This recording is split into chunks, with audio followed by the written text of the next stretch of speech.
Hi, Professor Webster. My name is Rahday Williams, and I'm going to be demonstrating how to perform CPR. This is my prop, my little bear, Ashley, and she's going to be my adult CPR demonstration. So, have you ever wished that you could save someone or be the one to help someone in time of need? Or have you ever been in a situation where you had to act fast, but you didn't have the training that you needed? When I first learned CPR, it was because my grandma, she got sick and she ended up not breathing. And because of some of the studies that I had in my senior class, I was able to help my grandmother by performing CPR on her. And when the ambulance arrived, I was commended for doing CPR on my grandmother and everything like that. And now today, I advocate strongly to always, always, always learn CPR, no matter what age you are.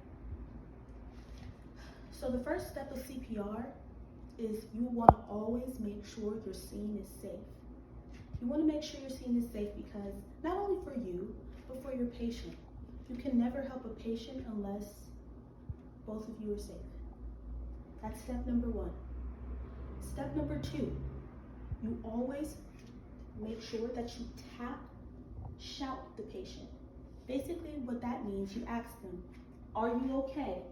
Are you okay? And if they do not respond, that means that they are not conscious. And if they're not conscious at that point, you call 911. Leading me into step number three, which is call 911. And also in step number three, after you call 911, if you have no bystanders around, get whatever equipment that you need as quick as possible. But if you do have a bystander around, have them call 911 while you go run and get whatever materials you need.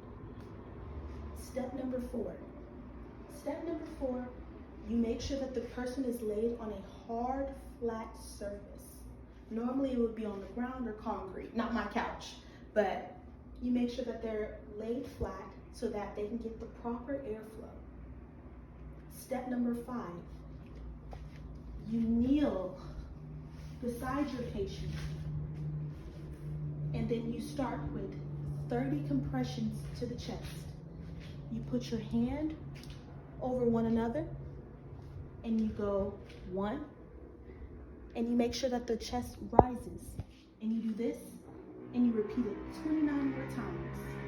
5, 6, 7, 8, 9, 10. And you repeat this till it gets to 30. After that, the next step, you will then do your 2 rescue breaths. Your 2 rescue breaths are very important. What you have to do, you put your hand on the patient's head, you put your hand on their chin so that it opens their airway. Once you do that, you do your first rescue breath. After that, you do your second rescue breath. After your second rescue breath, we get down to step number 7. You repeat the same 6 steps that I just went over until the ambulance arrives, or an ADE. The ADE is something that basically does an electric shock to the chest to send electricity to the heart.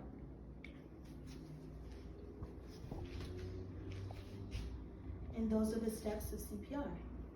A few of my references that helped me with my CPR findings was the history of CPR. I retrieved that May 9th, 2023 from https://blog/miss history-of-CPR. The second source that I found was Modern Cardiopulmonary Resuscitation. Not so new after all. That article was made in 2005, and I retrieved that on May 7th, 2023 from https://ncbi nlm.gov/PNC articles.